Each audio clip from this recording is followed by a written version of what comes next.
नमस्कार, मैं हूं जगत सिंह अवाना और आप देख रहे हैं सरंजना टाइम्स।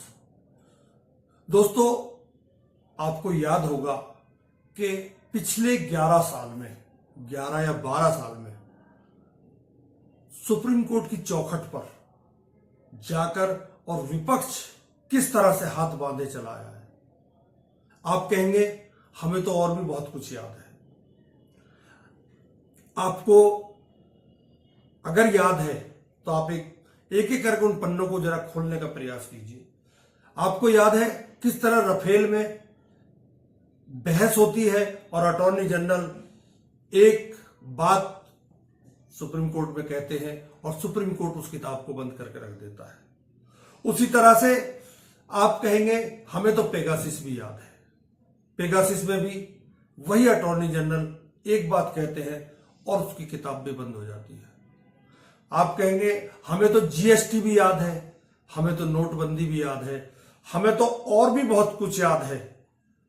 हमें तो वो भी याद है कि किस तरह से सुप्रीम कोर्ट चुनाव आयुक्त की नियुक्ति में अपने आप को डालता है और कह देता है कि सरकार चाहे तो इसमें कानून बना ले, और सरकार कानून बनाती है और उसमें प्रधानमंत्री, गृह मंत्री और एक विपक्ष का नेता चुनाव आयुक्त को चुनने के लिए पैनल बनाया जाता है और उसमें एक तरफा फैसला करने के लिए सरकार फ्री हो जाती है। आपको यह भी याद होगा कि जब दिल्ली में आम आदमी पार्टी की सरकार थी, उस समय एक चुनी हुई सरकार के तमाम अधिकारों को किस तरह से छीनकर देश की संसद ने किस तरह से छीनकर एलजी के हाथ में दे दिए थे, क्योंकि एलजी बीजेपी का था, एलजी सरकार का था। आप कहेंगे हमें तो वो भी याद है कि किस तरह से एक एक मामले में ईडी और सीबीआई में कि जब मामले उसमें गए सुप्रीम कोर्ट में, तब विपक्ष के साथ क्या हुआ। आपको यह भी याद है कि जो कानून 2014 की मैं बात कर रहा हूं, 2014 में सरकार की यह मंशा थी कि हम हर संस्था को अपने कब्जे में कर लें। उसकी शुरुआत पहले ही, यानी मई में सरकार बनती है और जून में पहला कानून लाती है सरकार कि अब कॉलेजियम जो जजों की नियुक्ति करता है, उसमें जज ही होते हैं, जज ही जजों को नियुक्त करते हैं। उसमें सरकार ने कहा नहीं, अब आप कॉलेजियम को हम खत्म कर रहे हैं और अब जजों की नियुक्ति सरकार करेगी। परंतु उस समय के चीफ जस्टिस ने उनकी सरकार की बात को नहीं माना और वो कानून औंधे मुंह गिर गया सरकार का। सरकार को उसमें मुंह की खानी पड़ी, परंतु सरकार ने हार नहीं मानी और सरकार अपने एक एक चीज को अपने अपने तरीके से करती रही। उसी आपको एक और फैसला याद होगा, जो ऐतिहासिक फैसला था सुप्रीम कोर्ट का, वो ऐतिहासिक फैसला जो मिसाल बना हुआ है, परंतु का जवाब मैं बाद में देता हूं। दरअसल 13 नवंबर 2024 को जस्टिस गवई और जस्टिस केवी विश्वनाथन की पीठ बुलडोजर कानून के ऊपर एक फैसला देती है कि आप इस तरह से कानून को अपने हाथ में नहीं ले सकते और किसी भी तरह से बुलडोजर कानून हमें मंजूर नहीं है। आप इस देश में कानून का राज पैदा करना चाहते हैं या बुलडोजर राज करना चाहते हैं। उन तल्ख टिप्पणियों के बावजूद कल नागपुर में एक बार फिर से बुलडोजर गरज गया। यानी सरकार सुप्रीम कोर्ट को कुछ नहीं मानती। सुप्रीम कोर्ट का आदेश सरकार के लिए कुछ नहीं है। इसके बाद सुप्रीम कोर्ट ऐसा फैसला देता है कि आप जब बुलडोजर के लिए हम मना कर रहे हैं तो आप बुलडोजर ना चलाइए, परंतु सरकार नहीं मानती तो उस पर रोक, हालांकि रोक लग गई, उस पर रोक महाराष्ट्र की जो हाईकोर्ट है उसने लगा दी, परंतु सवाल तो खड़ा हो ही गया कि सुप्रीम कोर्ट का जो फैसला था उसको किस तरह से बुलडोजर के नीचे रौंद डाला गया। आप मनमानी नहीं कर सकते, इतनी तल्ख टिप्पणियां थी, परंतु सरकार अपनी मनमानी से नहीं आई, बाज नहीं आई, क्योंकि ये एक गुरूर है सत्ता का, ये गुरूर है बहुमत का। उसी गरूर का ये नागपुर का अपने आप में एक उदाहरण है। मैं इसको आज आपको क्यों बोल रहा हूं, दरअसल ये सब चीजें एक साथ जुड़ जाती हैं। एक 2005 से पहले एक फैसला आया था बिहार के संदर्भ में कि बिहार में हम जंगल राज नहीं होने देंगे। सरकार हाईकोर्ट ने कहा था कि बिहार में जंगल राज है। अब सुप्रीम कोर्ट कह रहा है हम आपकी मनमानी नहीं चलने देंगे। तो दोनों फैसलों में क्या अंतर है?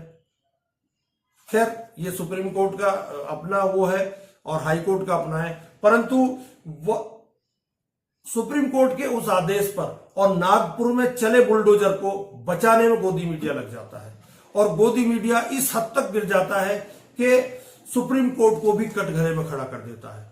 ऐसे में गोदी मीडिया पर लोग सवाल उठा रहे हैं। सवाल गोदी मीडिया पर यह उठा रहे हैं कि आप सरकार को बचाने की कोशिश कर रहे हैं और सरकार के पिट्ठू बनकर गोदी मीडिया पड़ा हुआ है। आप बिहार पर बात नहीं करते, जहां नीतीश कुमार तिरंगे का अपमान करते हैं, नीतीश कुमार अधिकारियों से हाथ मिलाते हैं, नीतीश कुमार रविशंकर प्रसाद के पैर छूते, नीतीश कुमार प्रधानमंत्री के पैर छूते, विपक्ष के नेता उन्हें बोलते हैं कि ये मानसिक रूप से विकसित हो चुके हैं। मैं ये सब नहीं कहना चाहता था, परंतु कहने पड़े। और उसको गोदी मीडिया नहीं दिखाता है। गोदी मीडिया ये नहीं दिखा रहा है कि पिछले 11 दिन बिहार में 11 अपराध हुए हैं, 11 मर्डर हुए हैं। एक आरा स्टेशन पर गोलीबारी होती है और 2 व्यक्तियों की मौत हो जाती है, उस पर गोदी मीडिया बहस नहीं करता। एक एनआरआई की मौत हो जाती है, उस पर गोदी मीडिया बहस नहीं करता, परंतु मीडिया बहस करेगा तो केवल बीजेपी को और उसकी सरकारों को बचाने के लिए। एनआरआई की हत्या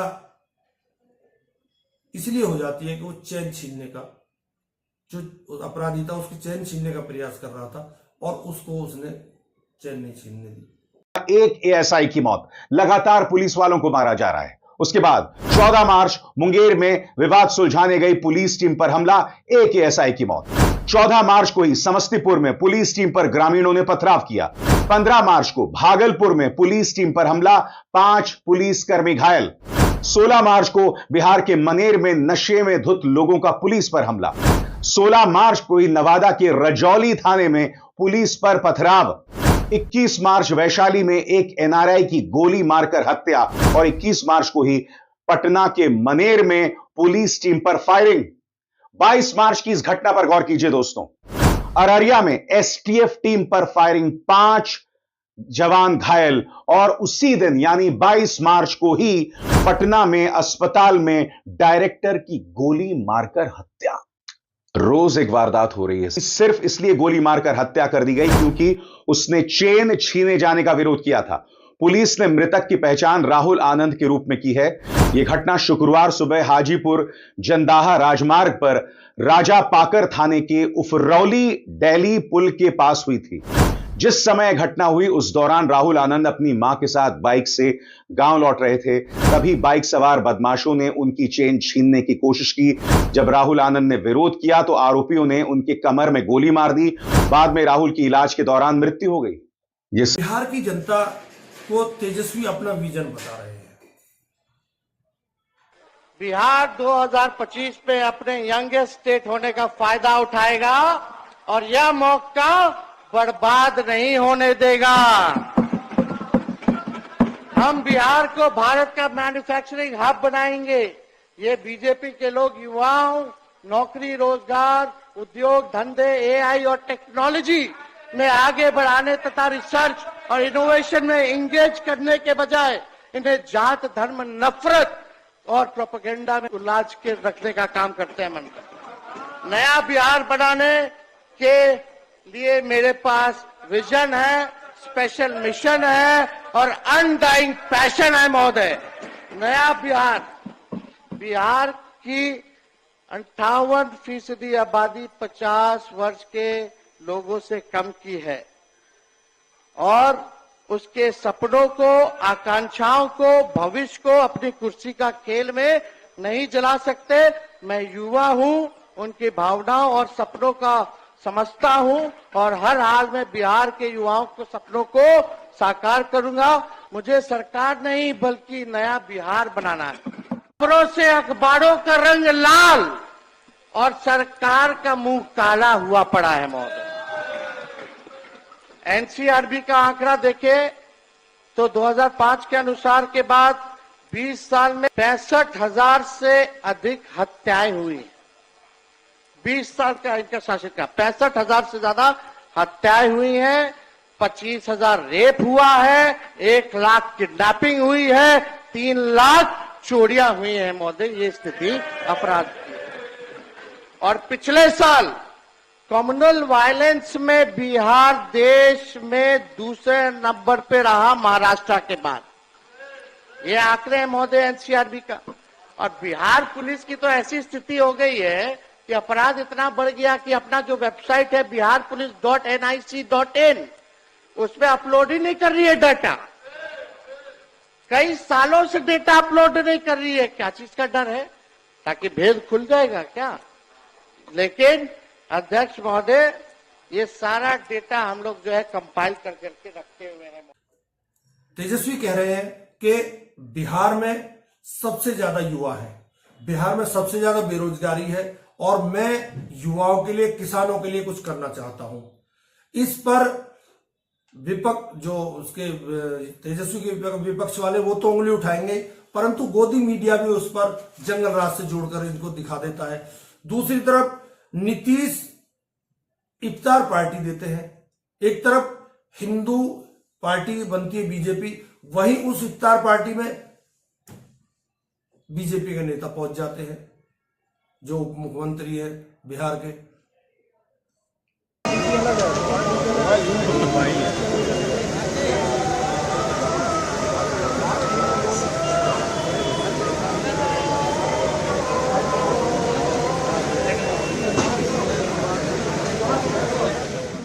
ये सब लोग गए थे। नीतीश कुमार के ऊपर तेजस्वी इसलिए भी नाराज है क्योंकि तेजस्वी की मां का अपमान नीतीश कुमार बार बार कर रहे हैं। और माननीय नीतीश कुमार ये तोहरा हस्बैंड का है क्या? ये क्या तरीका है बात करने का?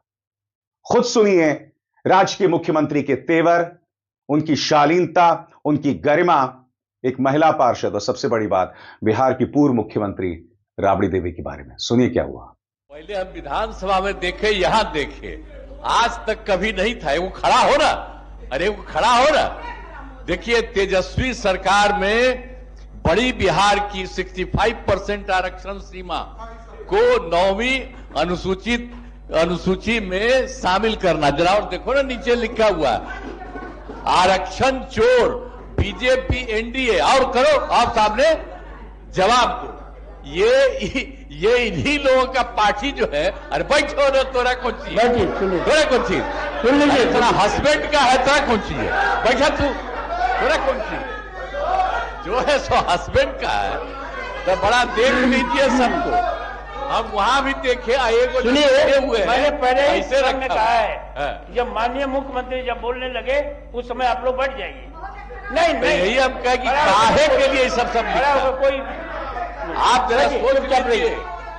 जरा सोच लीजिए कि सब लोगों को कहा कि यही पहन के चलो, तो ये लोग पटिया में रहता। ऐसा तो कोई पार्टी में इस तरह का नहीं किया है। अकेला एगो इसी का है, इसके हस्बैंड। अपनी मां के अपमान पर बिहार के मुख्यमंत्री नीतीश कुमार को पूरा सम्मान देते हुए तेजस्वी यादव लिखते हैं, आदरणीय मुख्यमंत्री श्री नीतीश कुमार जी द्वारा बार बार पूर्व मुख्यमंत्री श्रीमती राबड़ी देवी का भरे सदन में अपमान करना अत्यंत निंदनीय है। बिहार की भूमि माता सीता की जननी है। बिहार का मुखिया ही जब महिलाओं के लिए तू तड़ाक की भाषा का प्रयोग करेगा तो बिहार का इससे बड़ा दुर्भाग्य क्या होगा। राबड़ी देवी जी बिहार के महिला सशक्तिकरण का एक जीवंत हस्ताक्षर हैं। बिहार की हर महिला में वो आशा, विश्वास और उत्साह जगाती हैं कि केवल पुरुष ही नहीं बल्कि यहां की नारी भी इतनी शक्तिशाली है जो अन्याय के खिलाफ जीवन पर्यंत डटकर लड़ सकती है, अपने परिवार को संभाल सकती है और पूरे बिहार की समृद्धि में योगदान दे सकती है। मुख्यमंत्री की ऐसी आपत्तिजनक भाषा, दुर्व्यवहार, अशिष्ट आचरण और अपमान नारी शक्ति का घोर अपमान है तथा महिलाओं को दोयम समझने वाली पुरुषवादी मानसिकता का भी परिचायक है। नीतीश कुमार जी को अपने इस आचरण, इस टिप्पणी के लिए तुरंत प्रभाव से बिहार की महिलाओं से माफी मांगनी चाहिए। इस बार तेजस्वी यादव मिथिलांचल पर ज्यादा ध्यान दे रहे हैं, क्योंकि आपको याद होगा कि मिथिलांचल को आरजेडी और कांग्रेस का गढ़ कहा जाता है, परंतु पिछली बार यहां केवल 62 सीटों में से 5 सीट जीत पाई थी बीजेपी, आरजेडी। कांग्रेस का खाता भी नहीं खुला। उसका कारण था प्रियंका गांधी एक टिकट के लिए अड़ गई थी, और वो टिकट था अलीगढ़ मुस्लिम यूनिवर्सिटी के प्रेसिडेंट का। उसका नाम है मंसूर उस्मानी। उस पर आरोप यह लगा था कि इसने जिन्ना की फोटो के लिए फोटो लगाने की मांग की थी। इसका ध्रुवीकरण बीजेपी ने मिथिलांचल में किया और बीजेपी को इसका फायदा हो गया। इसको गोदी मीडिया ने खूब हवा दी थी, परंतु अब इस समय तेजस्वी यादव मिथिलांचल पर ध्यान दे रहे हैं। इसीलिए मिथिला मां के मंदिर वो गए और उनके जब टीका लग गया उसके बाद वो शाम को इफ्तियार में जाते हैं, तो गोदी मीडिया उनके इसको भी मुद्दा बना देता है कि देखिए मुंह धोकर और तिलक पूछकर ये इफ्तियार में आए हैं। ऐसे में सवाल तो कई उठते हैं, परंतु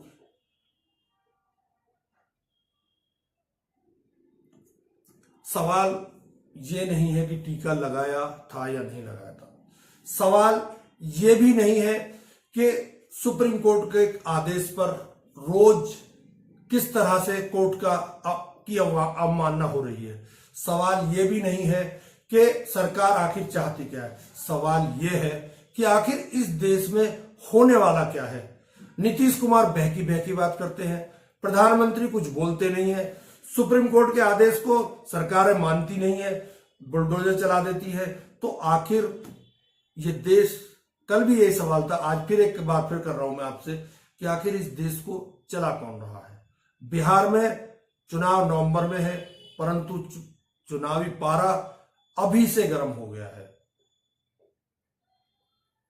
परिणाम क्या होगा ये तो नवंबर दिसंबर में पता चलेगा, परंतु आज राजनीति का जो स्तर है वो अपने धरातल पर है और कानून को तोड़ने का स्तर भी अपने आप में धरातल पर है। क्या होगा क्या नहीं होगा आने वाला वक्त बताएगा। बहुत बहुत धन्यवाद। नमस्कार।